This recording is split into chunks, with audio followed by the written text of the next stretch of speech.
Alrighty, guys, welcome back to the Performance Playbook podcast. Today I have a special one with Carolyn Wester. Coach, how are we doing?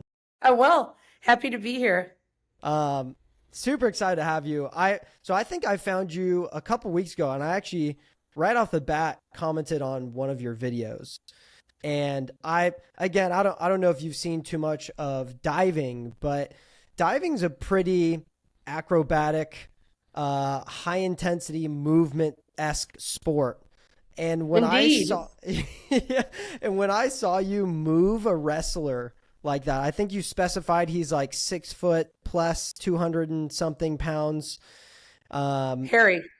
Yeah, and he's doing back handsprings, but I'm getting too excited. Why don't you start us off with who you are, what you do, and maybe a little at the bar spiel of what's going on here.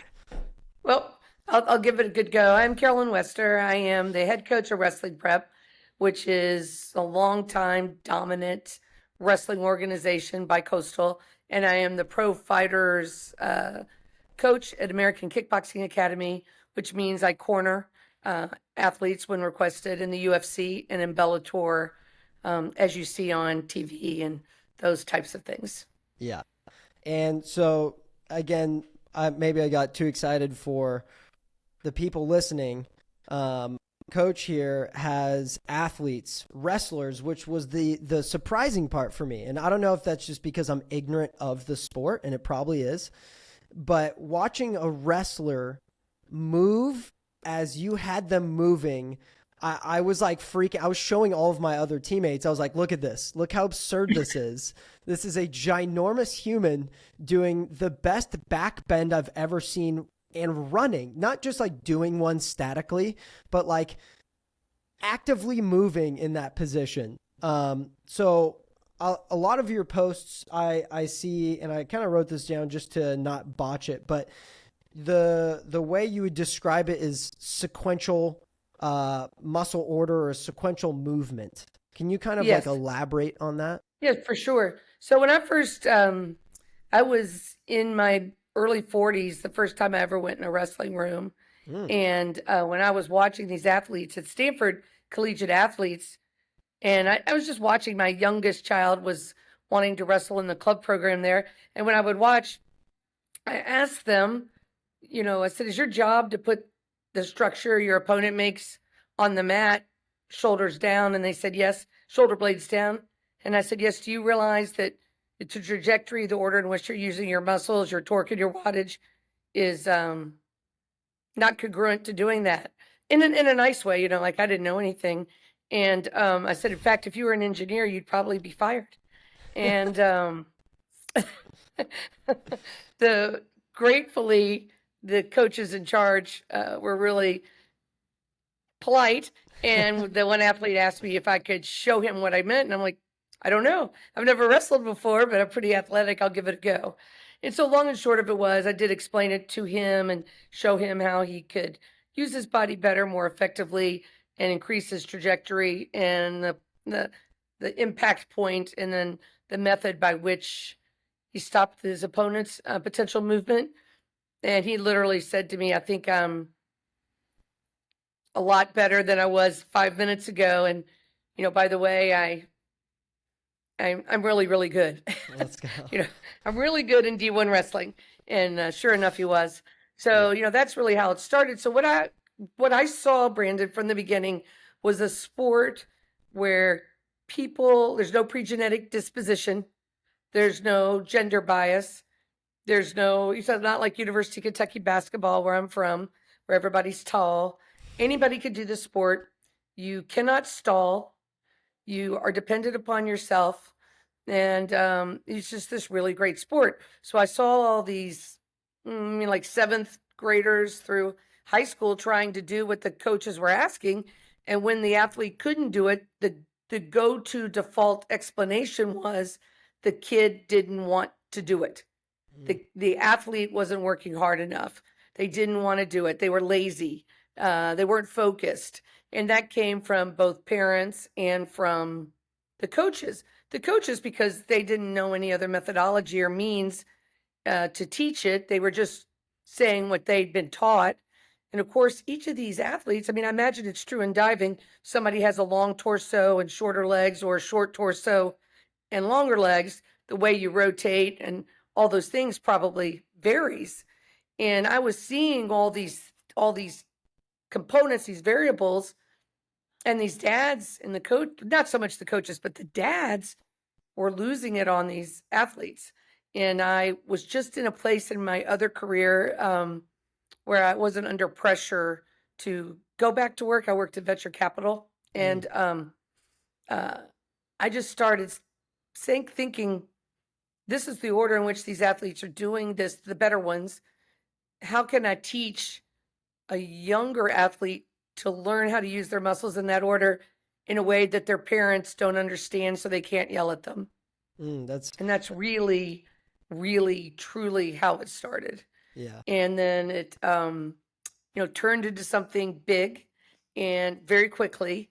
And I think within 3 years, 4 years, a wealthy patron of wrestling built a facility for me, Wow. in the Bay Area to coach out of. And, I worked with everyone. And then in 2011, an athlete named Daniel Cormier, who is a 2-time Olympian and 2-time UFC world champ, called me on the phone.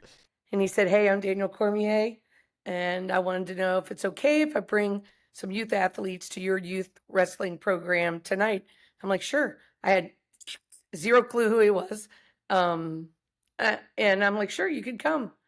And he came, and the next day he said, "I'd like you and this other athlete to start coming to our practices at American Kickboxing Academy." And then that turned into something major, because I'd never really thought about fighting. I wanted to teach, get kids to go to college. But the way I can teach someone to transition, the order in which they use their muscles, the torque and power they create, the wattage, was not something that had been addressed in this format in wrestling.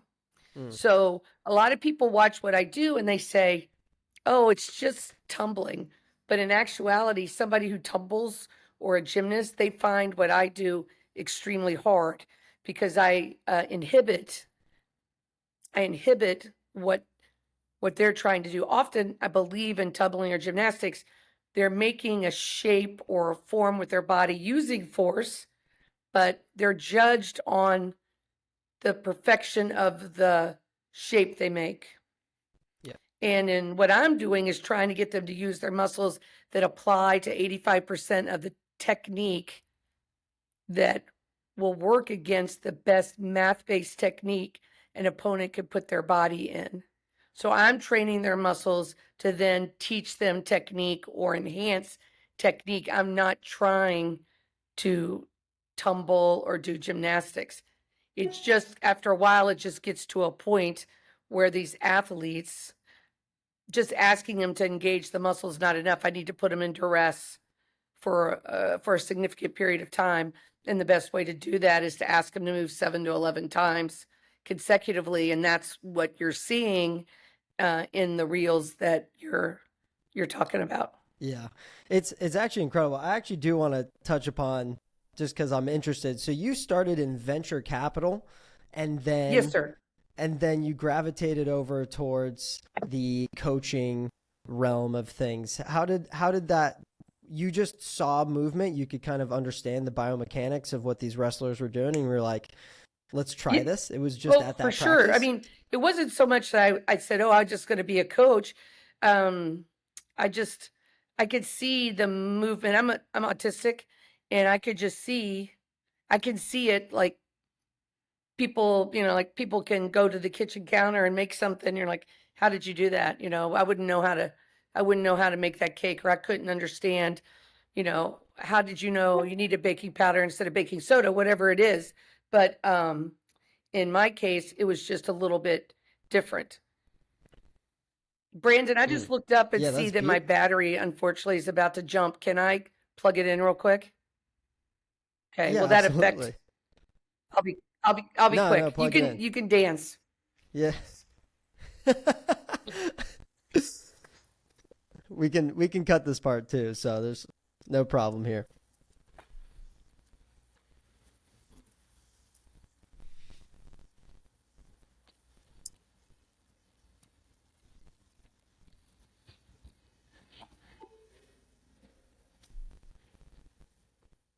I'm sorry about that. I've been online buying a lot of plane tickets today. But really, really, that's just what I saw. And that's what I see. There's a lot of podcasts with famous MMA people talking about how even when I learned to strike or do other forms of mixed martial arts, the transitioning, the micro transitions, how you use your body, what muscles in what order. I didn't learn that from anybody. No, not one person. Yeah. Not a sibling, not I a think dad, not a cousin. No one. I think that's beautiful too, though, because it shows that, like, I feel like in today's age, we are hyper obsessed with having a number of ABCs behind us to show, some form of knowledge. And I think to an extent, credentials are pretty good, but I think also being able to show consistently that you can produce these outcomes is incredibly important. And again, I just think it's a super fascinating story from going from venture capital to the coaching side. I feel like this might be kind of off topic from the brand, but can you kind of explain the difference? Like, are you just completely pushed away from venture capital? Oh, You could I haven't care less. I Like, you're haven't fully done any invested? work in finance or venture capital since maybe 2006. All I've done Wow. is So it's been coach. Yeah, I'm that's probably incredible. significantly older than I look. That's what I'm told frequently. It's good. It's good. Sequential muscle orders Yeah, in the holding face. that face You're in able to fire it place. properly. I didn't even have to pay someone to do it yet. But yeah, it's I really what happened was that I wanted so much for these kids to succeed and have opportunity. So I'm in Silicon Valley in the Bay Area, but really within 30 miles is indigent workers who travel up and down the West Coast, picking fruit and doing those types of things. And they'll have these homes out in Monterey and Watsonville, not Monterey, but out in Watsonville, et cetera, on the coast that have maybe 7 or 8 sets of children from families trying to get educated in the United States. And they would come up to the club program at Stanford, and the club coach at the time said, hey, if you can help them do their get their test scores, write their applications, get their recommendations, I'll call the college coaches for them. And he started doing that, but he was super busy, so I just took that over. And really, initially, I thought, what I would just do would be, we called it wrestling prep because it was the ancillary components to things that high school coaches don't make enough money to handle or control. They're just not remunerated in a way that they can do it. So that was initially what happened. But some of the kids who ended up being extremely good and the athletes said, oh, I would rather you travel with me. I would rather you coach me. And the club coach at Stanford, who was so gracious, he was training for the Olympic trials, and he would be tired. So he would sit on the mat and say, do it again. And finally I would get, I don't know if agitated is the right word, but I would get up and say, hey, would you be interested in, how about we tighten this muscle, and this muscle, and then let's try to execute that again. And then they would get it. And that's really how it started. And at first I tried to implement according to the technique that was being taught at the time, even though I could see really quickly that the technique that was being taught wasn't necessarily, if we were going to run a series of tests, maybe sort of like Consumer Reports, where we have, cars hitting a brick wall and we're testing how quick the airbags open, or, how the safety, the resilience of the brakes.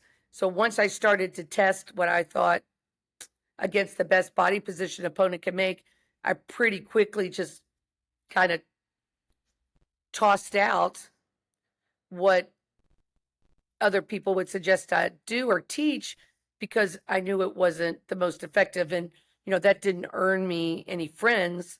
But the great part about not working for a school, for not working for an institution, and not being employed by a wrestling club is that, I wasn't easily influenced or controlled by the threat of money or anything really. So Yeah. So with the body leveraging then, what was kind of the bigger aspect that you would see? Is it in terms of force output, Was it in terms of maybe the mobility of that athlete to get into certain positions? I mean, obviously it can be gray area, but where did you start to see kind of, the biggest implementation and, we'll call it leverage Sure. of your Yeah, techniques? so initially, I think what Where I did that kind noticed was, well, there were two big things, Brandon. One, I learned really quickly that most coaches were teaching by situation that could occur in a 6-minute match. And what I mean is, if you ask an athlete, a wrestler, to shoot, reshoot for 20 seconds, the average athlete can do it 14 to 20 times. So if you can move 20 times in 20 seconds, that's somewhere between like 3,200 to 3,800 potential situations in a match. And I found or believed that youth athletes and even older athletes who've been wrestling a long time would get frustrated with that type of coaching. It's the third period, you're down by 6, you're on bottom, your left ankle hurts, you do this. I'm like, are you trying to get a 12-year-old to get excited about a sport where they're going to have to run all those things through their head? So why don't we figure out what is the most effective technique, just maybe a small subset, and let's work on that. And what I found was the coaches always wanted to teach defense first because they really didn't want these kids to quit. And I felt that the number of situations for defense was way higher than just doing a great shot and taking them down to begin with. So why were they shooting, and why were they putting their body in this initial position? And I realized they weren't using their muscles correctly and creating the right body structure to penetrate the opponent's stance and put them on their back and garner the maximum score for an offensive takedown or, swipes for exposing the back. So I immediately started focusing on teaching people to complete a higher set of their shots, and then maybe altered or changed how they penetrated, how they shot, what their shot selection was based on their body type. If you have a long torso and short legs, your ability to put your leg far enough forward to penetrate your opponent's stance, so that would mean your heel between their ankles, is harder than somebody who has a short torso, because the distance you have to extend your leg is reduced, right? So, I started thinking about all those things and how do we do that? And I really felt, since I wasn't employed by a school, my job wasn't dependent upon the success in terms of a win and loss, that I could take my time and that I could work with athletes. And if I explained it the first time and they didn't understand it the way I explained it, I decided to take it upon myself to change the manner in which I was explaining or instructing until they got it. I decided it was my job to meet the needs of the athlete that was choosing to work with me. And often in high school and club wrestling, high school wrestling, the coach that works at the school is the coach you have. And they often forget that they weren't chosen. And then when their answer for not successfully doing something is you're not working hard enough, or it's you, something about you, then it's frustrating. And let me just back it up and say, high school coaches don't make any money. I mean, they're sacrificing their time, their relationships with their birth children. They're dealing with difficult parents, insurance, school policy, everybody threatening to sue. I am not trying to vilify them. I just was not in that situation. And I thought, if I really want to help, one more athlete go to college, this is the best way to do it. And it really turned into something. I mean, even right now, today, the athlete that was given the most dominant performer in United Worldwide Wrestling, the Olympic governing body, Amit Elor, who garnered 4 world titles in 3 age divisions in 16 months. I've coached her since she was 7. and along with other people, but I taught her how to use her body. And at the same time, at American Kickboxing Academy, we continue to often be the pound for pound world's best fighters. And I would never, with the current athlete, I would never be so bold to say that I am responsible for his success, but I certainly have played a role in his success. And I think, that's accepted. A lot of the math-based movement transitions, how you make contact with a person in MMA has, is spread all around American Kickboxing Academy. So all of our, we have, I don't know how many champs we have, 6 maybe, 7. So, it diffuses. Yeah. So with that being said then, which kind of transitions me perfectly into this question, is development of being able to understand the sequence of moving is, as you've explained, and again, as you've shown in your reels and stuff that you've posted, what does that usually look like? Especially if you're starting with someone that's maybe a little bit older. Is there kind of a learning curve? Well, there's always going to be a learning curve, Brandon, because most people, when they see what, I have one reel of some older athletes, ranging from like 30 to 55, you're doing the body leveraging. The first thing they see is the person doing it, and they walk up to a mat and they just try to throw themselves into that position. So I try to curtail that and teach them how to use their muscles in order. And when I coach, I'm talking to them in the same sequential muscle order that they use in the body leveraging sequencing that we teach everybody right from the beginning. So once you start teaching, if your mind pictures something and you've been taught to apply sequential muscle order, you no longer go, I'm just going to throw myself and try to do this. You've seen it probably with people diving, and you're like, cover your eyes because you're wondering if they're going to hit the board or, what's going to happen.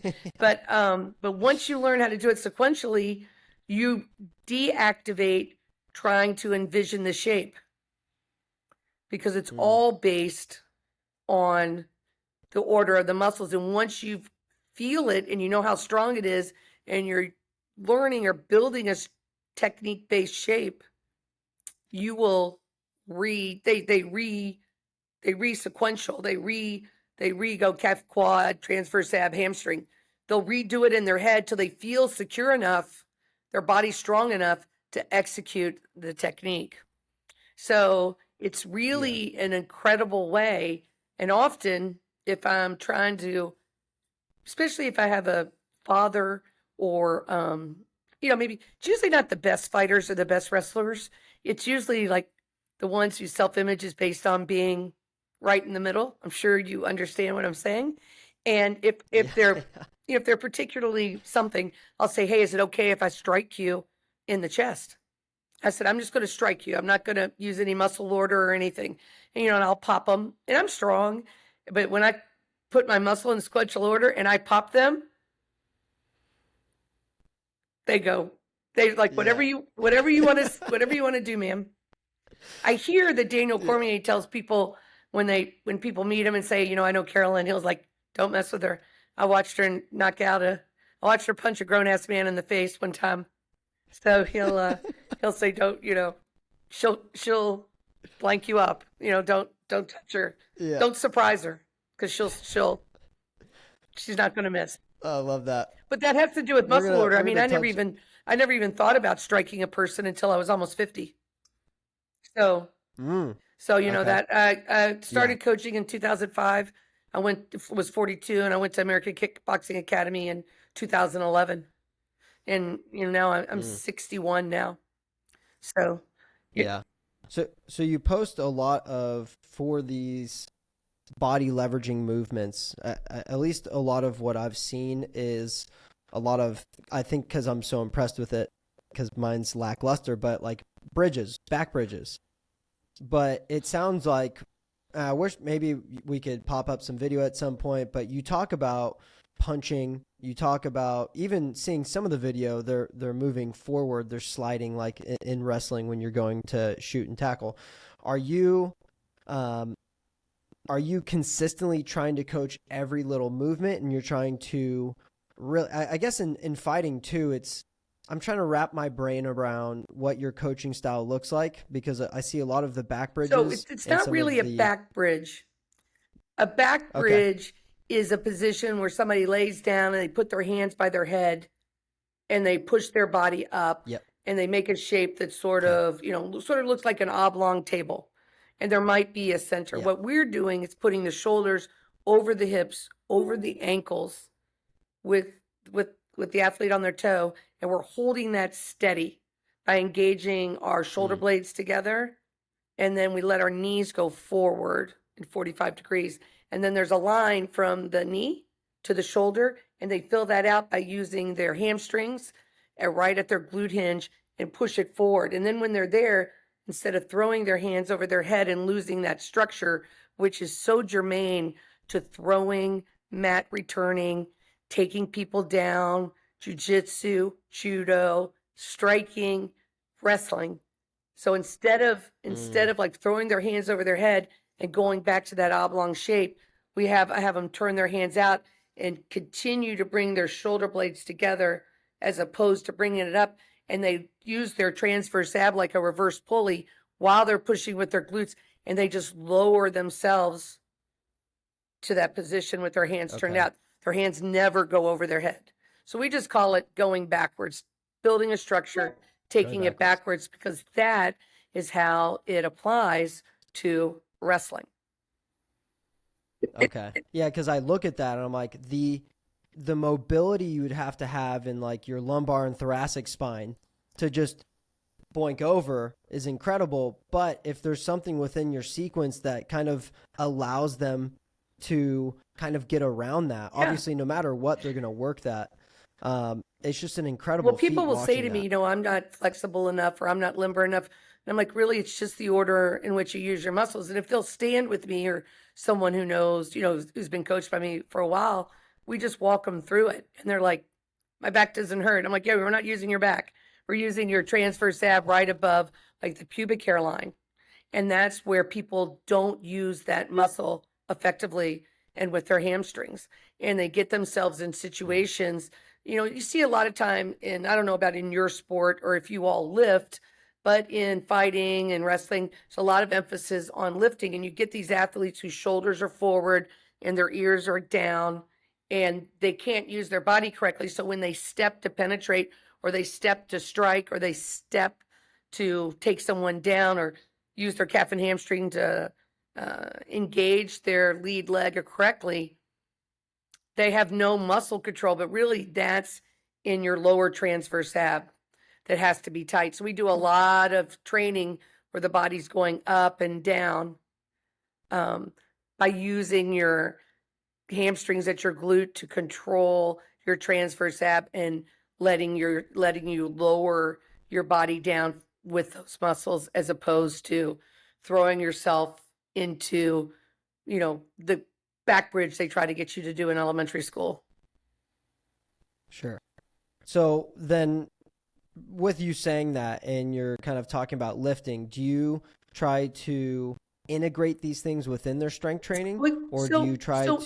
If a lot of athletes who start with me when they're young, and right now there's a huge flux of them wrestling D1 and in international wrestling, they are usually stronger by just purely body leveraging than somebody who lifts, and their ability to use their muscles is usually better. But I do have a lot of athletes whose college coaches or high school coaches want them to lift, so I work harder with them on building those structures and taking them backwards and taking their body under, and how they do that. Because as you probably know, and I believe, a strong muscle, a flexible muscle, is the strongest muscle. A muscle that can expand and contract and not rigid is the best muscle for any combat sport.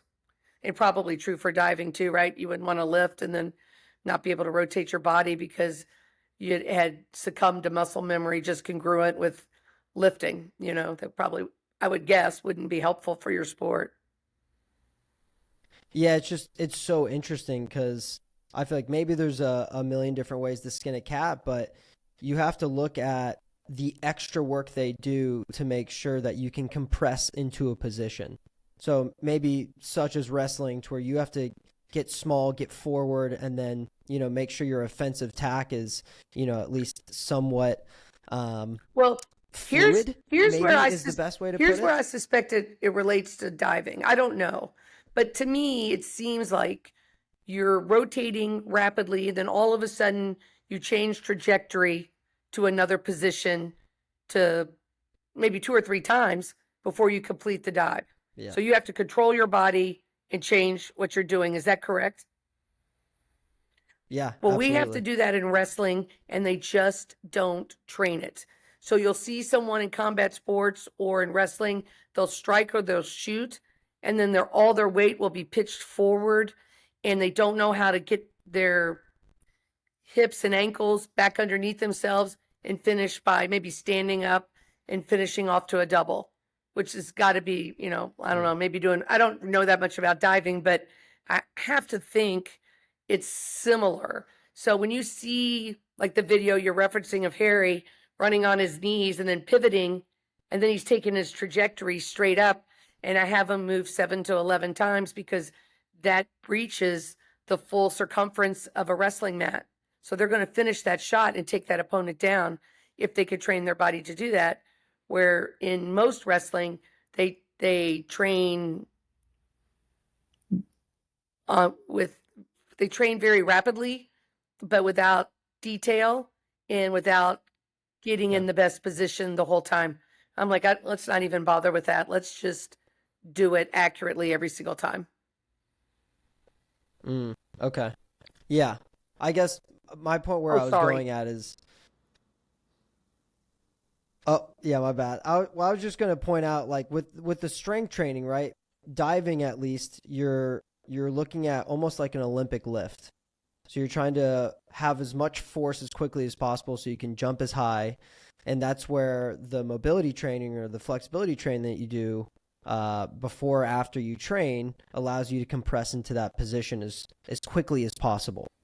And so I think that like looking at how you can sequence movement, especially on how you could compress, it does sound like it'd be very helpful, because I like to think of like when I'm watching your videos, your athletes go from very loose and relaxed to incredibly explosive quickly.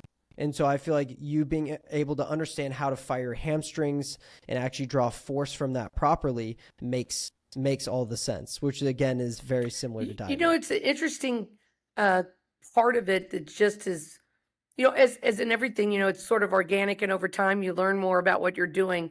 But the neglected part of creating force in terms of wrestling is using the top half, the very top of your calves, while using your knee tendons, and using the bottom part of your hamstrings to be stable while you push forward with the top part of your hamstrings at your glutes. And they just don't practice that. In practice, they may change levels and practice their shooting, but they never hold that level change for more than 2 or 3 seconds per repetition. And I'm ask athletes to hold that for this full 6 minutes of a match. And I build a grid that's just a little under 4 feet high, and they'll do their entire match, wrestle under a grid. And if they hit the top of the grid, the whole thing tumbles, so they can learn to be in duress and hold their muscles in duress. And that's just not something that's been utilized in wrestling or combat sports very much until I started doing it, I believe. Yeah. And do you think that's a lot of that is actually based off of the knowledge that you are now bringing in? Because it's hard to expect maybe a high school wrestling coach to understand sequencing properly when they've maybe never even heard it. Are you creating programs to where a lot of these coaches can kind of learn and, eat upon this knowledge that you've kind of so we figured do out? we do have an online course, and we'll be doing some more. But several years ago, I stepped back from the traditional way of coaching, which Brandon is by quarters, by seasons, and somebody pays a flat fee and you promise to be in a gym 3 nights a week at a certain time and doing that. So I travel a lot. I mean, I probably travel every week, and I'm going places to coach. Like I go to Finland this year to coach their the Finnish Wrestling Federation's coaches clinics, and I travel a lot of places. I'm booked so headed far in advance outside of camps, and people can come to camps, and I'm happy to work with anybody. I'm not cost prohibitive, and I mean, I'm going to do what I want to do, but I'm not. I try to teach everyone. That's my hope. I never even thought in a million years that at 61 people would still want me to coach. Most people that are coaches, they bring other people in to teach technique. And to me, I'll coach until nobody wants to learn what I'm teaching. And then I'm done, right? I'll go do work at Trader Joe's or something. I don't know. Go pester my daughter and son. But but I still am pretty popular and have a lot of requests to teach. And now it's not just with wrestling or striking. It's a lot of jiu-jitsu, pro football players, some others, tennis. They ask for insight and help because once I watch something for a little bit, then I can grasp it. There's in the MMA world, there's 2 or 3 all-time greatest, head coaches of MMA, and Javier Mendez is one of them. And he tells, I think it is on my Instagram. He did a podcast about how the first time I came and asked if I could watch striking, and afterwards I said, Coach, I think if I heard you correctly, you said this and this and this. And he said it was literally 15 to 20% better than he'd ever taught it his whole life, that I can see it if I watch it. So I'm real excited to keep doing this for as long as I can. And on a weekly basis, I coach people in Thailand and Scotland and Croatia and Montana and California. I mean, I coach a lot of people online too. Yeah.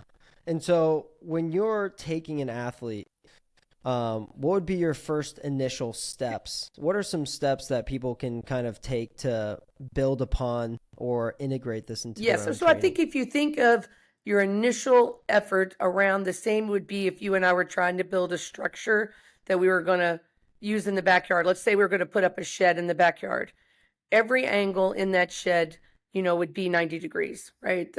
The juncture of the wall to the roof and all those types of things.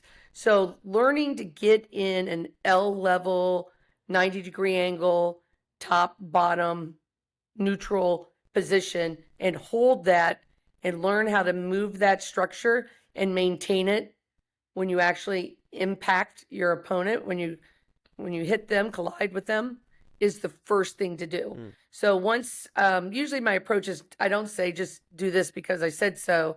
I try to put them in a position and let them feel the difference. Even if they're brand new, they can feel the difference in a structure. I can ask them to build one structure or do what you think you want to do. And then, they fall down immediately. And then as soon as I start helping them build 90-degree angles and telling them which muscles to contract first, they're like, I can't get pushed back anymore. So they become more open-minded. Teaching someone initially to have capacity to be open-minded and to try to shut off what your brain says you can and cannot do based on watching and thinking I can't make that shape is step one. Do you feel like strength training inhibits the sequence of an athlete being able to feel how they fire each muscle? Like I'm thinking. Go ahead. No, you go ahead. Go ahead.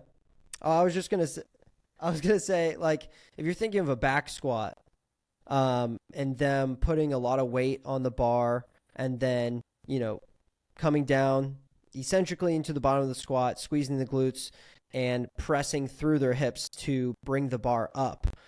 Are you seeing movements like this kind of taking away from them understanding how to actually get into your leveraged positions with being in the right body alignment and things like that? Yes and no. So if the Okay. athlete is someone, Brandon, who's really wants to be successful and defines success as being able to do something instantaneously, or trying to please a parent or someone else who's watching, they usually get extremely frustrated. If I show them how the strength they've generated doing a back squat is going to affect another piece of technique, but for shooting, it's not super helpful. And I just show them how they can do it and then add on to it, and just ask them, when I usually I'll ask them, have you always been able to back squat this amount? And they're like, no, of course not. When I started, I was. So it's sort of the same thing. You have to have a little bit of patience and, dedication. A lot of people who build muscle for appearance don't always feed their muscle the same way we do if we're going to use it for performance. So if you can get them to feed the muscle, work with the muscle, use it, even if it's just getting in the position, watching, TV at night. It doesn't have to be in a gym and, with somebody watching you. You can look in the mirror or a window and tell if you're doing it correctly, then they get ahead. But most people, I don't know if it's because they can tell I'm sincere, or it's because they can literally, I can mimic it. I can get in the back squat position and have a lot of power, and I can do it like we would for wrestling, and they could feel the difference, that they'll buy into it. So there's a couple of things that hold people back, in my opinion, in any of this, is why are you doing it? And who are you doing it for? And if they're not doing it for themselves, and they're trying to please somebody else, they struggle harder, which is a typical child. Children are dependent upon their parents for food, shelter, love, and water. So, they want to make them happy, and they want to do it perfectly. And they want to be able to say, nobody took me down in practice, or I did things correctly. And then they, they get upset when they don't. But people generally will listen to me. They trust me. And, if they don't, then I'm just not the right person for them. Yeah.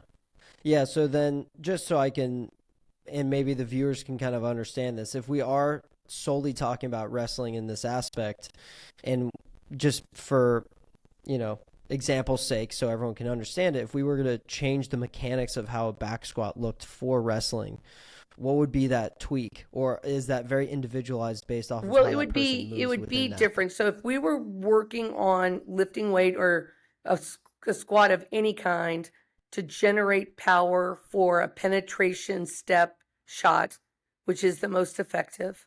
Because once you think of it as you're a child and you got your bike upside down and you're doing the pedals and you're sticking straws through the tire wheels going, you know what I'm talking about? When you can shoot and put your leg between your opponent's ankles, anywhere from 2 inches to 8 inches through, now your opponent can neither move left or right, forward or backward, because your hands are blocking their ankles. They can't move forward because your chest is in the way. They can't go left or right because your leg's right in the middle. So if that's what we're trying to achieve, we would start on our toes with a direct line of our shoulders, ears over our shoulders, chin to the throat, like you're trying to make a double chin.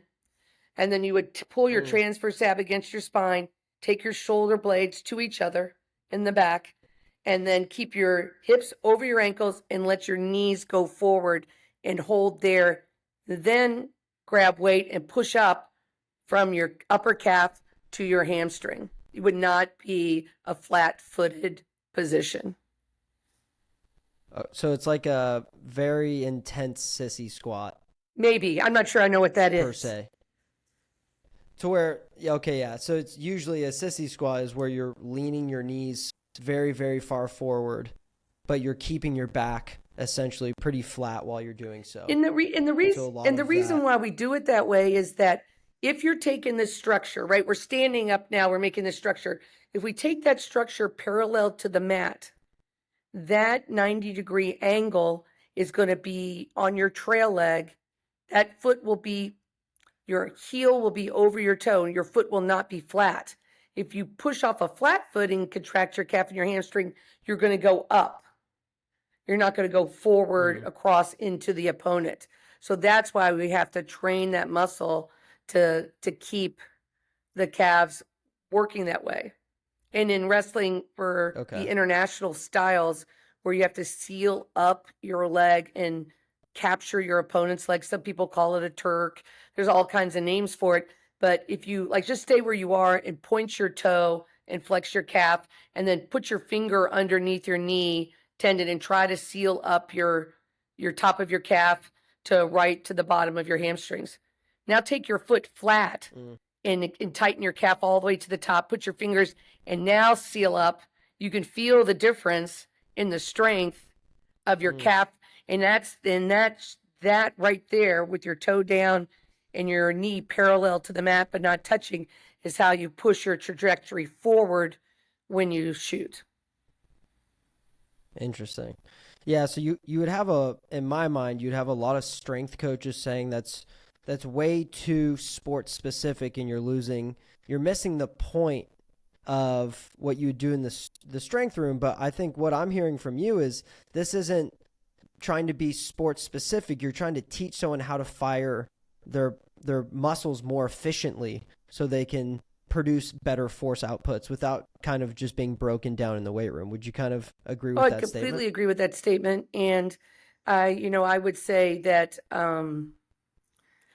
in wrestling, especially in MMA, there's so many things that have to be trained.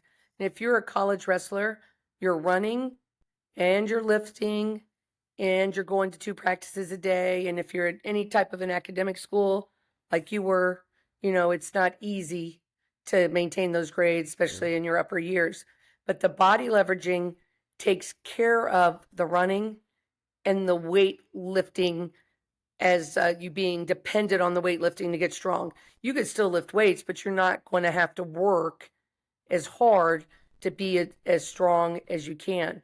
And, in terms of being sport specific, if I'm watching, I can usually explain it to the sport.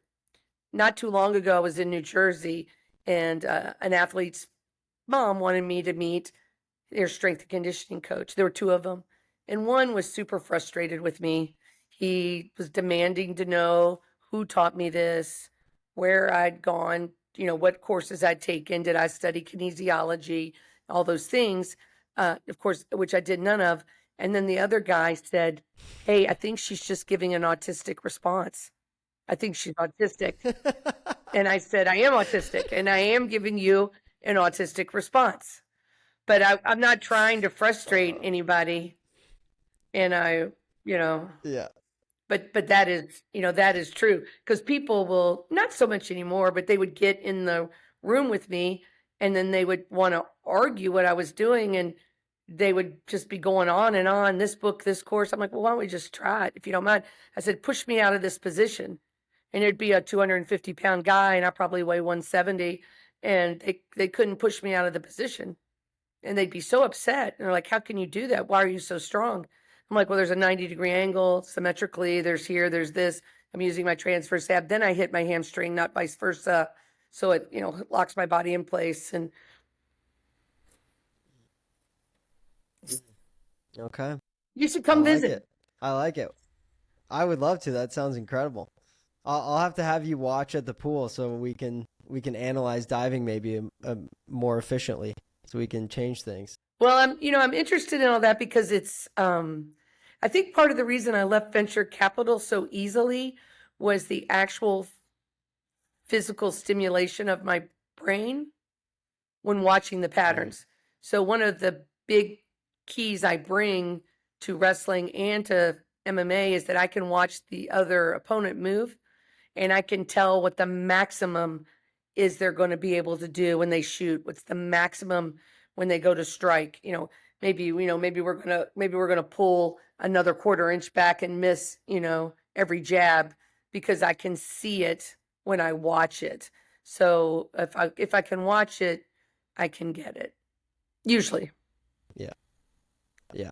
Well, so then then take me to MMA, because there's so many moving parts, like an incredible amount of moving parts, being able to wrestle well, being able to have very efficient and tactical Brazilian jiu-jitsu, and then on top of the striking, you're sitting here in someone's corner watching. What are you trying to analyze and change for after the fight? Because it's not like you can do too much during, correct?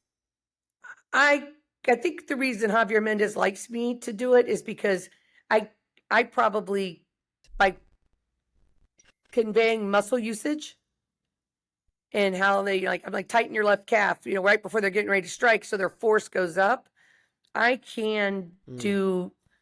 Javier Mendez certainly can. I mean, we can affect the outcome of the fight, but a lot of analysis goes in prior. Years ago, Andre Fialho was fighting in Bellator, and I was sitting back in just a regular seat. I wasn't cornering him, but I had written out for him and another athlete, Adam Piccolotti, what I thought would happen in their fight and when the fight would end and why. And I think I was in maybe 10 seconds on both of them, because I watched the other person and I know what they can do. So if you have an athlete who doesn't have a good back step and they can't get away when somebody's doing pressure, then you ask your athlete every time they're moving forward to increase their calf, engage their calf further and take their lead heel 2 inches further and then 2.5 inches further. And you'll see the guy start backing up on his heels because he doesn't know how to take his back leg back any further than a foot. And my athlete is, every time they're going to strike, they're going forward 3.25 feet. So, inevitably they just fall down. But people don't really, that type of logic is just, I think, come around in the last 7 or 8 years in MMA. I'm usually happily surprised when somebody fights and they call out what I've done for them. And the words they use are things like, they'll say she's brilliant or she's a genius at what she does. And I'm not sure that's really it, is that I'm just applying multiple levels of logic. There's only so much circumference in an octagon or in a wrestling mat. And people don't train to go backwards and to shoot from going forwards, from going backwards. But we do all of that because, we're going to bait that person into feeling like they're going to get what they're after. And then when they lean, because they don't know how to penetrate correctly, then, the situation opens up for us to, knock them out or whatever, take them down or whatever the case may be. Yeah. So then if you're looking at the best of the best, then we'll bring up the two that, Daniel Cormier. Yeah. I think you brought up that you've been able to work with Habib at least a little bit, sure. Or you worked with him. Yeah. Do they naturally look like they are doing the sequencing properly, or do you think they could have been better if they had your sequencing down? Habib, the way they put their arms in at 90 degrees and a lot of the things they do did come from us working collaboratively together, in the early 2013s, I would say. There is 4 athletes that I believe have the incredible math-based movement naturally, and one is Daniel Cormier. Another is Luke Rockhold. Another is a man named Jason Welch, who's the head coach at San Francisco State, who I also was part of his career in wrestling, and he's a very successful wrestler. And then there's an athlete that's going to be going to Ohio State in 2 years named Vince Bouzakis, but I've had nothing to do with his success, but I'm often in the practice room with him because I coach other athletes that attend the same private high school he does. So I would say there's 4 that I've seen, and with the 3 and then the addition of Vince, but I'm not responsible for him. Okay. And so then some of them naturally get into Habib, it. I would say does not. I would say he was. Not.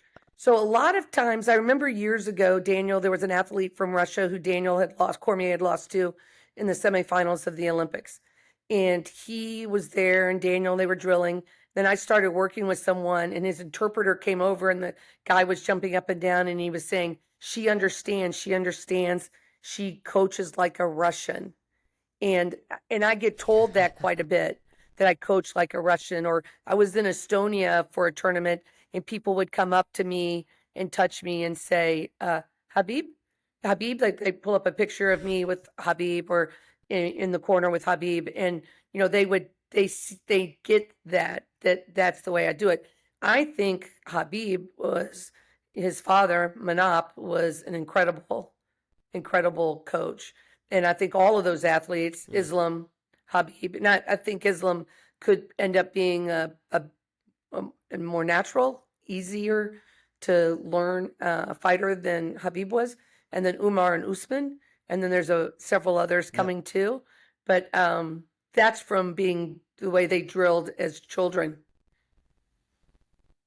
I believe. Okay. I mean, I Yeah, can, so they had- it really depends on the person. If somebody wants to, micro down on what they're doing, which I guess is probably really important in your sport, because you're being, given a grade for, in fighting, you knock somebody down. It doesn't matter if it looks good or not, they're down.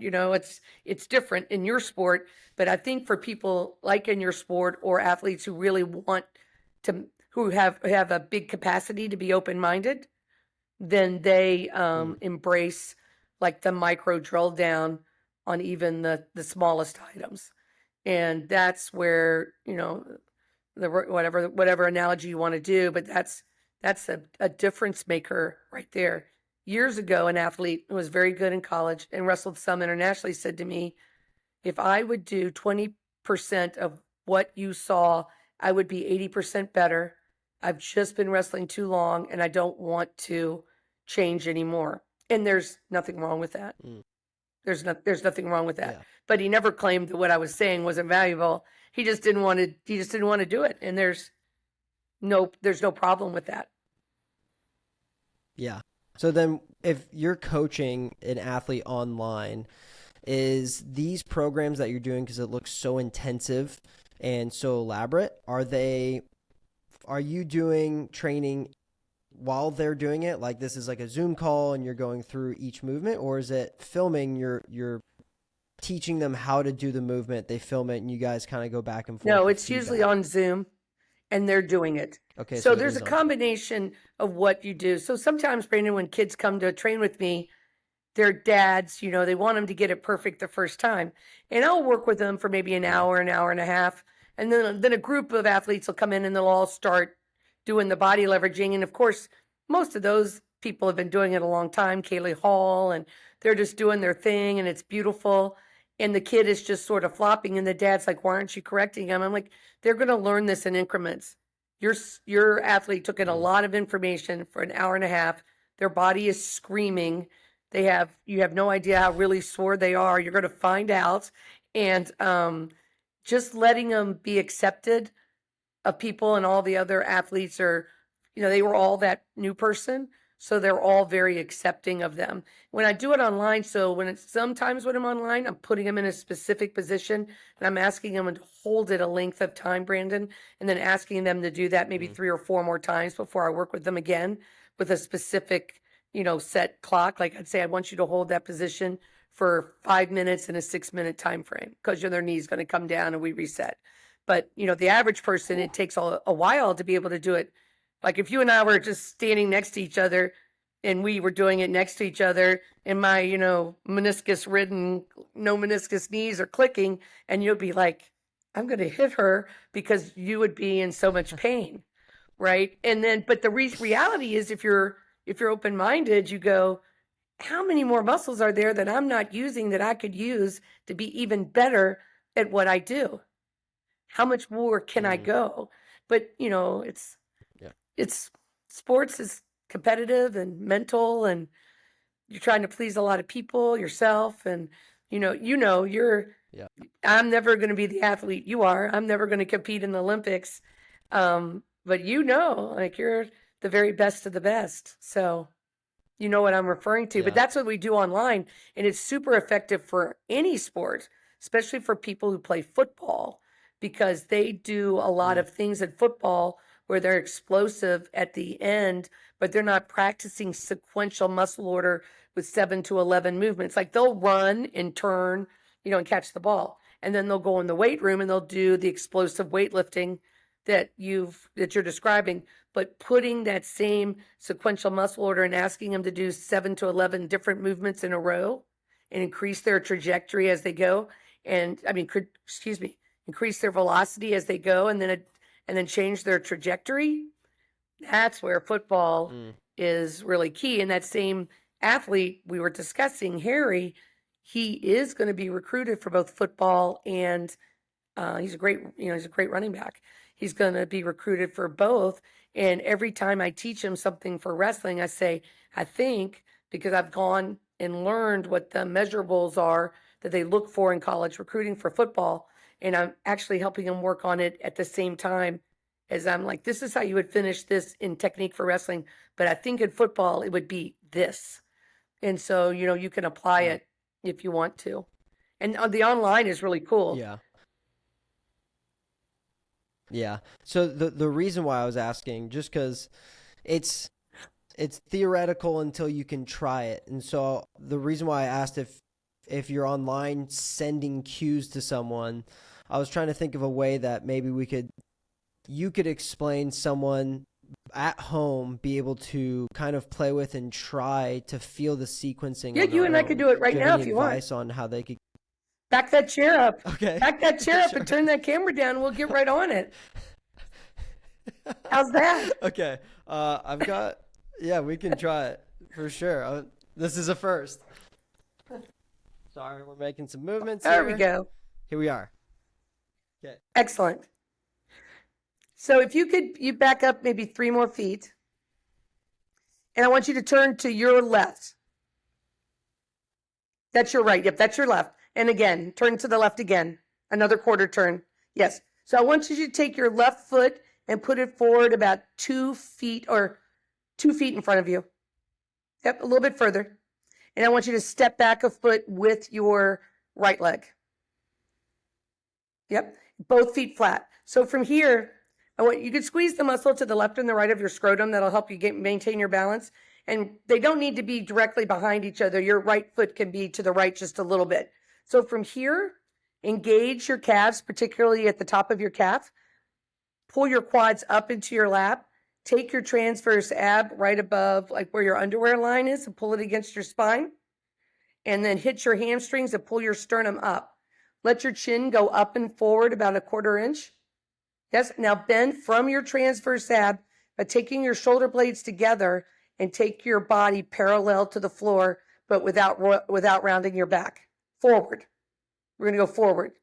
Take your body forward.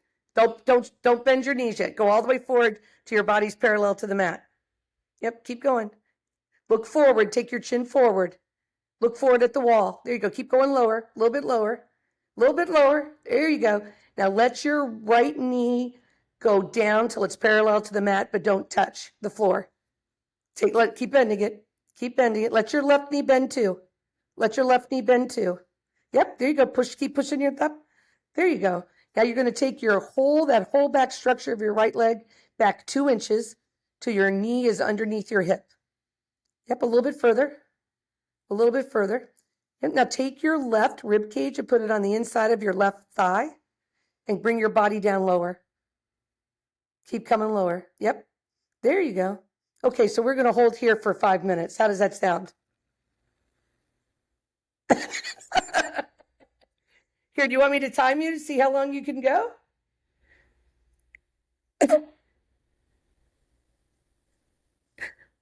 But you can see what I'm saying already, correct? Yeah, so that's the initial, that is the exact structure when you're actually executing the second you execute your shot. You may be standing and you hit that, but you need to be able to hold that for 6 to 12 minutes, depending on whether you're fighting or wrestling. Okay, so then it's a lot of your training is just like heavy isometric. It is until you start able to hold it, so then you can move with it and transition to the other parts of a shot. So, that part is just the basic structure of a shot, but how you pull your trail leg forward to penetrate the degree of angle between your calf and your hamstring, how you bring your knee to your chest, all those things come next, but none of that's possible until you can start that process. Is your back hurting? No, sorry. I'm in a. I had my chair, so I'm in like a weird. I'm usually looking forward. But yeah, I feel like that's a really cool way for people maybe to understand and see how you might be able to coach them and put them in. I guess I just wanted to give someone an actionable thing to see so they could kind of understand what we were talking about.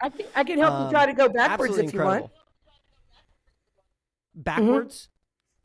Oh, like bridge. No, we're not going to bridge, but backwards my way. Or sorry, not bridge, action of way better. We can try it. I mean, when in Rome, right? We'll give someone something fun to watch. That sounds good to me. So go back over there, face the left again, the same starting position.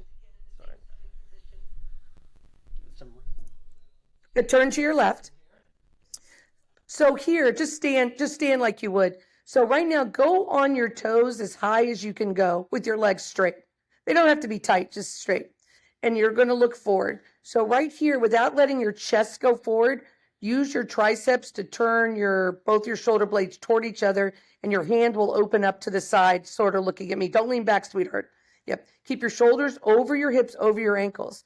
Now from here, tighten your calves, pull up your quad, pull your transverse ab against your spine, hit your hamstrings, pull your sternum up, and let your knees go forward, but keep your shoulders over your hips. No, don't lean back. Just come straight down.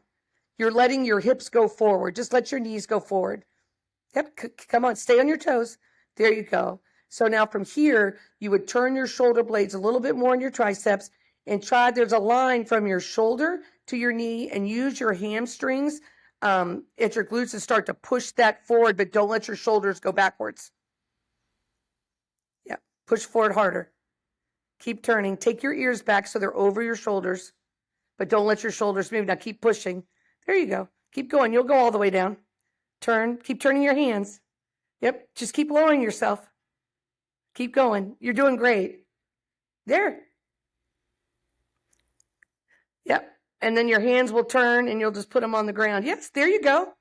Excellent. Way different than a back bridge. Can you feel the difference? Yay. See what I'm saying? You didn't bend your back at all. You just lowered your body. Wow. That was very exciting. That was very fun. Well, people at home, hopefully you could try to follow that and feel that for yourself. Actually, funny enough, you just said that. I didn't feel it in my back. Yeah. Yeah, it's incredible. I didn't feel it in my back. I've definitely felt it in my quads. My quads were screaming at me. But yeah, wow. Well, I think we can wrap it up there with all the physical movement and me being out of breath. But you probably start sweating soon. You guys, yeah, 100%. If you guys are interested, I will link all of Coach's Instagram. Do you have a YouTube channel? Do you have something YouTube, else to where we can? Facebook. Everything. Okay. So we'll link those below so you can kind of follow along and see the incredible things she has her athletes doing. And do you have any last remarks you'd like to throw out there? I was so thrilled and excited all day to get to do this with you. I mean, what you do is so impressive. You know, I have my guys look at your stuff when you started following us, and I'm like, why don't we give that a whiz? And they're like, yeah, no, thanks, Coach. I'll just keep running on my knees and back flipping. Thank you. You know, so we appreciate it, and hopefully, we can meet in person if you ever want to work together. You know, I'm more than happy to. Absolutely. All right. Well, Coach, we will talk to you soon. Everyone, thank you for watching. Hopefully you got some enjoyment watching me do some sweet moves. But yeah, we will catch you on the next one. Thank you.